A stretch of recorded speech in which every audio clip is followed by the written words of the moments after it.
Hey, welcome back. We are now on day number 17 of the Indie Game Development Challenge.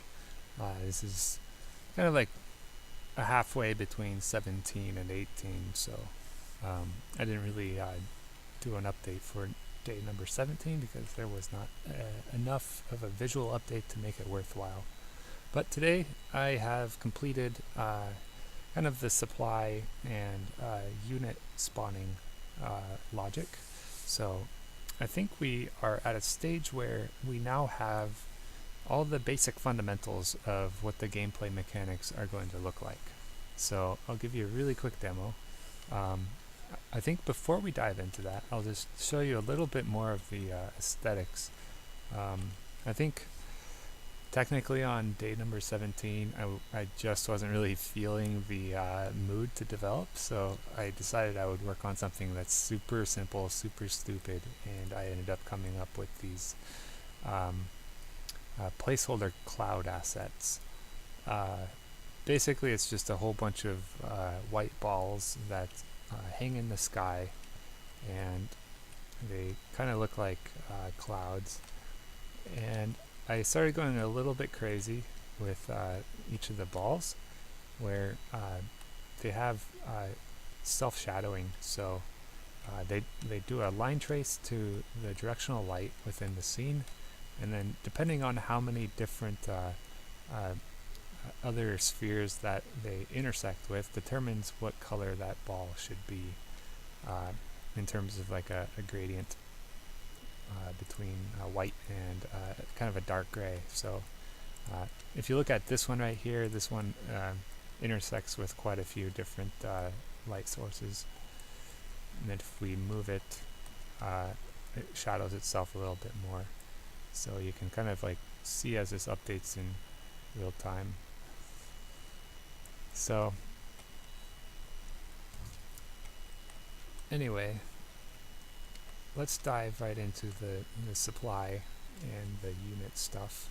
So here's a building that is currently occupied by a red soldier, and we've got a little red flag up here, and he provides anti-tank units to the supply pool for his faction. So if we manage to destroy the infantry soldier occupying this building, then we take that supply away from that faction. And if we happen to have our own infantry occupy that building, then we in turn gain that supply. The infantry that are inside of these buildings get a little bit of a defensive bonus.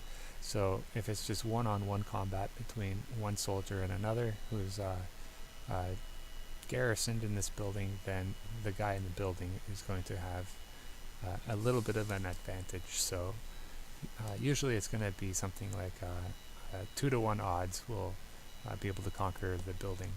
So just a really quick demonstration. This blue soldier runs up to the building, then they start exchanging fire.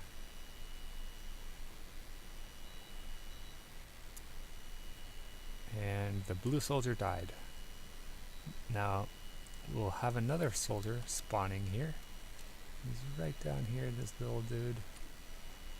And then he's going to run out to this building.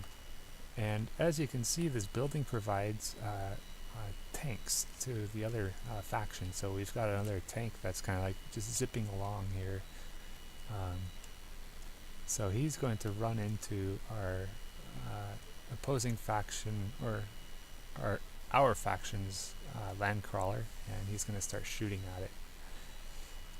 And our dude died again.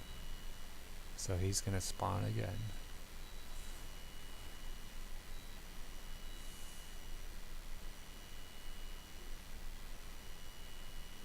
So this scenario would be a little bit different if we were actually flying an aircraft around, participating in this battle.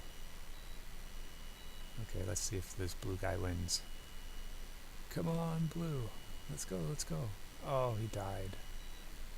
Try again. Where are you at? There he is.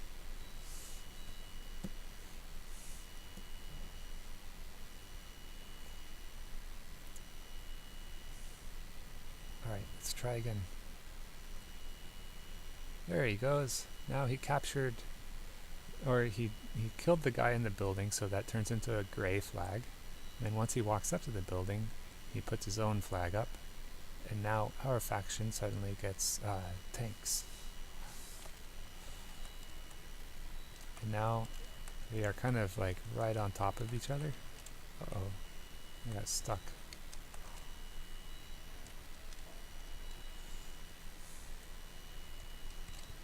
My character got stuck. Interesting.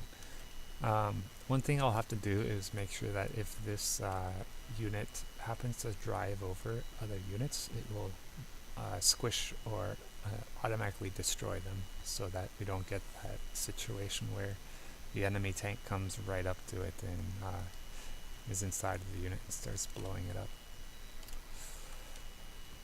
But anyways, we are getting to the point where we can actually start building out fully fleshed out levels that have all this unit interaction built into it. So I'm kind of looking forward to getting to the level design part.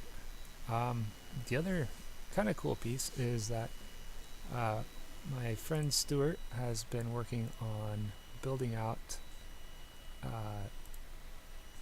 the different aesthetics for the actual polished units. So this is kind of what it's going to look like once it gets put into the game, and once you put that into the level, the background will look kind of like this. So this will also have all the clouds, some atmospheric fog, so it's going to look quite beautiful. So all this placeholder content is going to start getting replaced by the real stuff, and we're going to start seeing some pretty rapid progress in terms of the visual aesthetics. So anyway, I think that's it for day number 17 and 18. So tune back in next time, and we'll see where we're at. Thanks. I'll see you later.